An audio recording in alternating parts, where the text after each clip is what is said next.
আজ বানাবো মুম্বাইয়ের খুবই ফেমাস একটা স্ট্রিট ফুড বাড়া পাভ।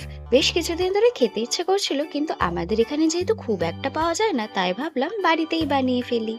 প্রথমেই আলুর একটা পুর বানিয়ে নেবো। তার জন্য 2 থেকে 3 চামচের মতো তেলে দেবো সামান্য কালো সর্ষে, কারি পাতা। এবার দেবো সেদ্ধ করা আলুগুলো এটার সাথে মিশে গেলে দেবো নুন আর হলুদ।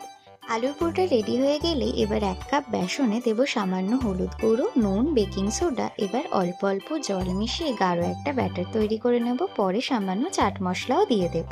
কিছুটা বেসনের ব্যাটার এভাবে ঝুরঝুরে করে ভেজে তুলে রাখবো। এবার আলুর পুরটা ঠান্ডা হয়ে গেলেই হাতে সামান্য তেল মাখিয়ে আলুর গোল গোল বল বানিয়ে বেসনের ব্যাটারে ডুবিয়ে ডিপ ফ্রাই করে ভেজে নেব। এই সময় গ্যাসের ফ্লেমটা লো টু মিডিয়াম ফ্লেমেই রাখবো। গোল্ডেন ব্রাউন হয়ে গেলে এগুলোকে তুলে নেব। আমি এখানে 4টের মতো কাঁচা লঙ্কা আর খোসা সমেত রসুন ডিপ ফ্রাই করে নিয়েছিলাম।